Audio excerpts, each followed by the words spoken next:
That is Boston Jimmie again on my tri-state tour here in New York, Jersey, Pennsylvania.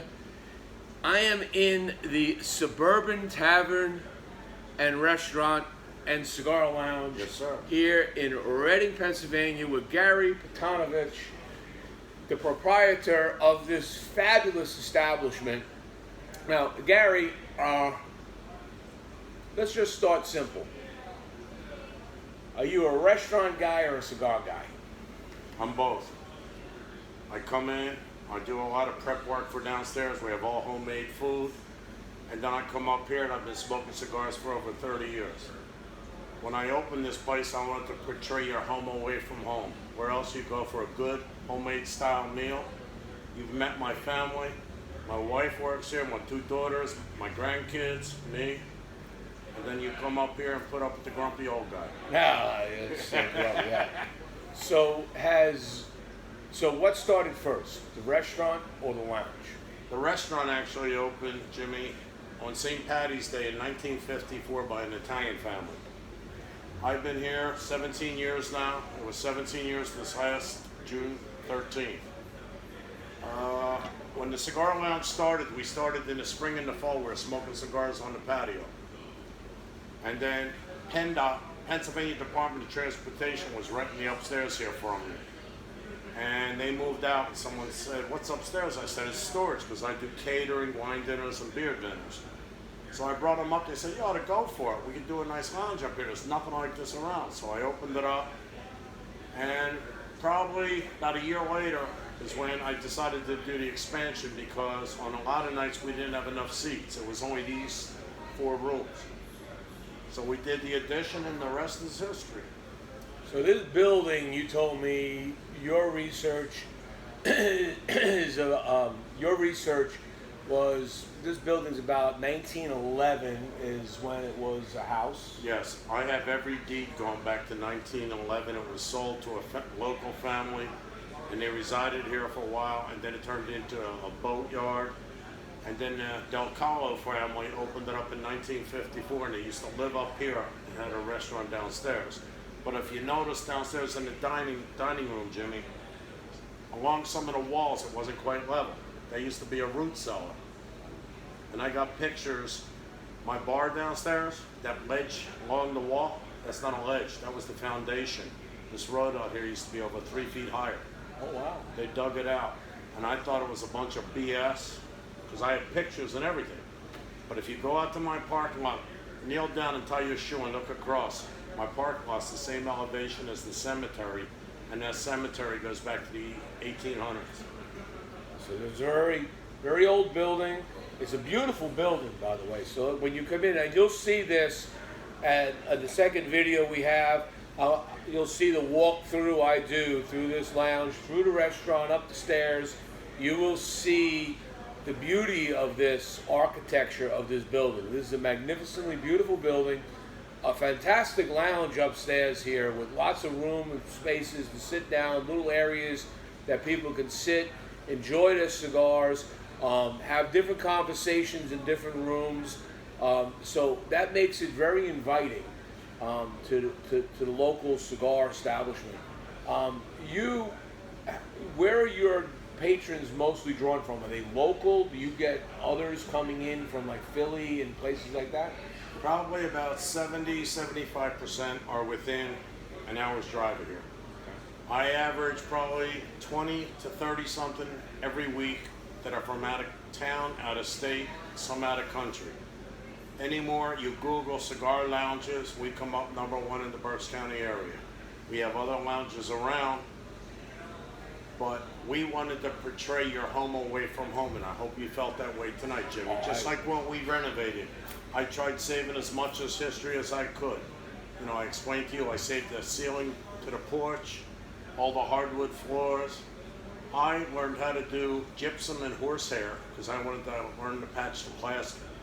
We wanted to keep history a part of the business, just like cigars are a part of history. Absolutely, absolutely.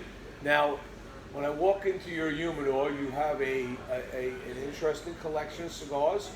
You are not just patronizing the largest brands, but you also have some of the smaller brands. Talk about some of your best-selling brands. Okay, my best-selling brand is probably La Flor Dominicana. I mean, I guess because I personally think Dominican cigars are more flavorful. Nicaraguan cigars and other countries may be bolder in flavor, but I think the flavor coming from the DR cigars is more plentiful. My next best-selling cigar is probably Arturo Fuente. And along with that, anymore is J.C. Newman. They're Brick House, Double Connecticut's, and things like that. I do have the large companies like Alec Bradley, Oliva King and Nub. Ashton's a great seller for me because it's proximity to Ashton distribution out of Philadelphia. Oh, yes. Yeah. DBL is probably one of my best-selling boutique cigars these days because Francisco and I are good friends.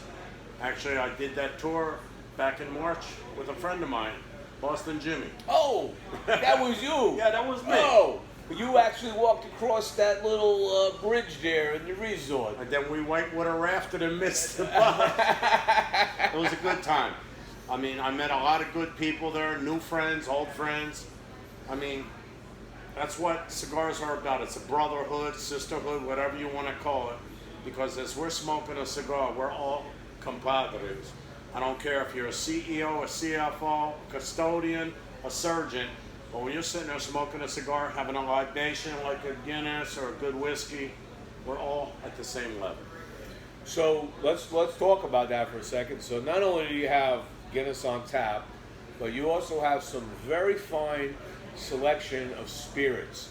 I'm a newfound Irish whiskey drinker. Ever since my visit to Ireland last year, I really picked up on some of the fine craft Irish whiskeys. You have some I did not try. How does your Irish whiskey sell here? It sells very good. And actually, there's a couple more that you need to try before you leave this evening. One of my best sellers that you can only get here at the Suburban is Suburban Bourbon. Suburban Bourbon? Yes, I have barrels of bourbon. It's 5-liter barrels, and I go through about a barrel a week. And it's a blend that I do with Woodford Reserve or the various bourbon brands. And I add a couple other secret ingredients, but I age it another 10 to 12 weeks. So it smooths it out, it brings out the oakiness, little charred flavor and things like that. And I experimented with rums also. But now I won't do rum again, but I'm gonna start doing Suburban Bourbon in a Caribbean rum cask. Because a lot of your better Scotch companies and bourbon companies are now aging theirs in Caribbean rums. But some of our specialties, we do a Suburban Bourbon Nice, Suburban Bourbon Manhattan, and a Suburban Bourbon Old Fashioned. That I use my own recipe, but I don't use maraschino cherries. I use Luxardo, which are the world's best from Italy. Oh, I like that. Yeah. So, in your humidor, do you have a house blend? Yes, I do. Most of my house blends are done by Dominican Big League in the Dominican Republic. And I'm switching over, and he's also working, when I was down there in March, on a upper end house blend. You know, similar to Stick's cigar. Yes. But I want an upper end with premium tobacco. That'll go around the maybe $12, $13 range, you know, MSRP. But I want something that's going to stand out. When I first started, cigars 16 years ago were at their peak. I went in about a little over 9.5 years ago, and at the one time I was infusing cigars in the barrel over there.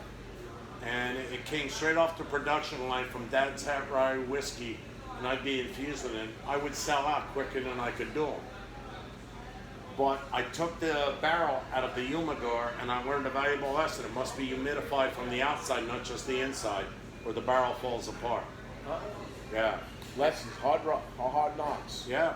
But that barrel there came off the production line on a Friday. By Tuesday, a friend of mine who's a Finnish carpenter cut the door in, and I have suspension trays in there. Nothing was sprayed on it. No liquids were ever in contact with the cigar, but it was natural infusion.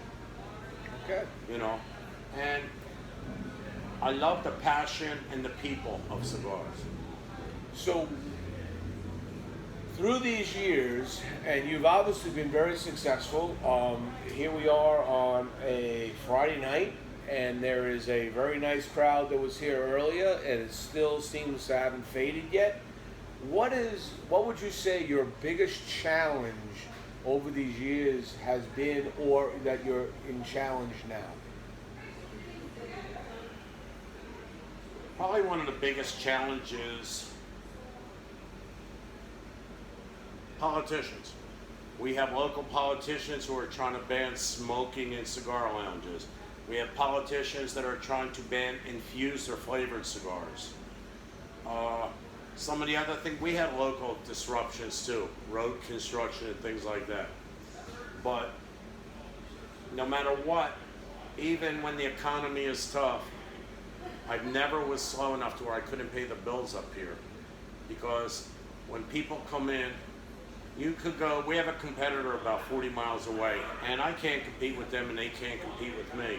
But every time you come in here, you're gonna see my face at the door. I'm gonna greet you, take you in the humidor. I'll make your cocktail, or I'll pour you a Guinness, or things like that. It's the personable feeling you get when you walk into the Suburban. It's your home away from home. So over these years, and you've been smoking cigars for a long time. I've been smoking cigars since 1977. I'm going to be 60 in November, so you can do the math. That's a very long time. We've seen a lot of things come and go. We've seen the ebbs and flows, as you described. What would you say your latest demographic is? Are you seeing more millennials coming in now? My clientele ranges from 22 years old up to 87.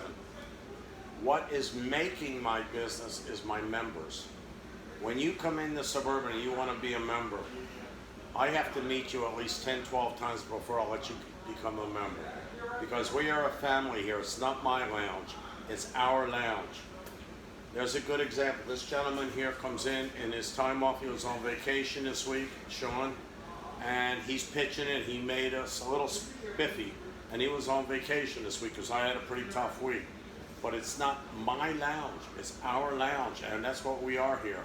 It's the Suburban family. So it's a family. You see age groups across the board, like you said, which Yes. is beautiful.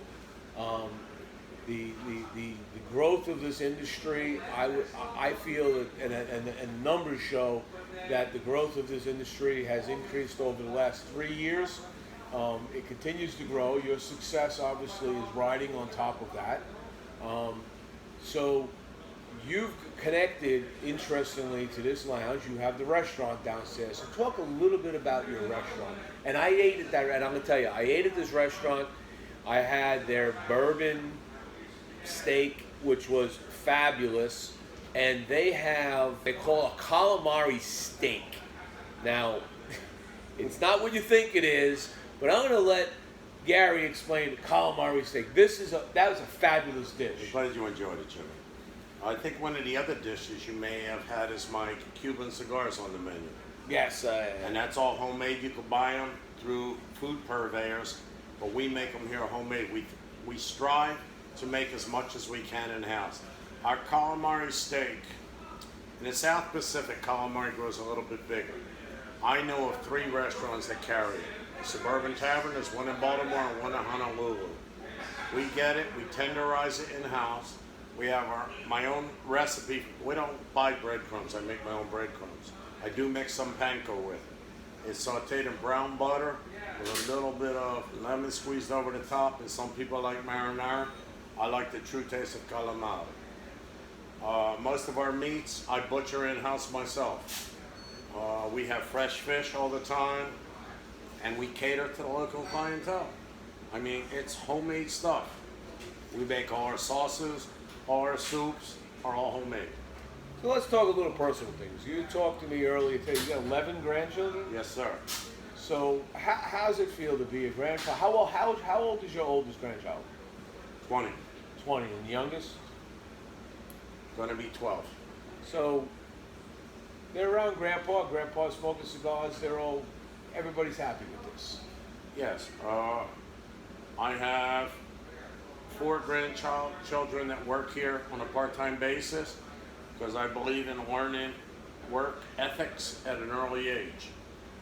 However, they are not allowed up here during hours of operation. They can come in when I'm closed to help me clean, but you got to be 18 to walk in here. Okay. Even if I smoke a cigar at home, if Grandpa's at the table, they know if they come over, I put it down, because children are our future. Yes. But we got to teach them well and let them lead the way. So let's move into a little question I like to ask the retailers now. I just came back from what we now call the Premium Cigar Association. Yes, sir. Been rebranded from the IPC-PCR. I like the new branding. I think the branding is spot on for what we, as the association, want to put forward and fight this battle we have with the FDA. The second part of this, though, is this thing they're coming out with called CigarCon. Okay. And CigarCon is a consumer experience, inviting them to the big show that we go to every year as retailers, media, and manufacturers, to give them the experience of a lifetime that they can see that they would never see anywhere else. Now, part of that says that if you're a member retailer, patrons of your lounge can purchase tickets through the member retailers. That's how they explained it to us in the press conference. There'll be a certain number of them expected to be like your influencers. How do you feel about that? How do you feel about bringing in your most respected consumers, the ones that give you the most input, and walking them through a show for 6 hours? Well, being in the food business, I've learned years ago, you must evolve, recreate. If you don't recreate yourself, you're going to become extinct. I think the IPCPR is a thing of the past. We got to get the consumer more involved, because without the consumer involvement, us retailers aren't going to be in business. Right. You know, so if we get them involved, get them a flair of the big names, let them meet with a Carlito Fuente or an Alan Rubin, you know, and so on and so forth, I think that'll get more momentum going throughout the cigar industry. Would you want to bring them into these smaller brands? I definitely would. I mean, you saw my humidor, it's probably 30-40% boutique cigars, you know, from 1502 to DBL. We got to get the smaller brands, because even the big companies like Fuente, Alec Bradley, they were all small at one time, and they learned to evolve into the big companies. If not, you know, we're all going to be extinct. So there you have it. This is Gary from the Suburban Tavern and Restaurant and Cigar Lounge here in Reading, Pennsylvania. Gary, it's a pleasure. Thank you for this. It's a pleasure. Right? And follow on the next video, and you'll see the walkthrough of this magnificent lounge from the restaurant, up the stairs, through the humidor. I'll be showing you that in just a moment. Thank you, Gary. Thank you, Jimmy.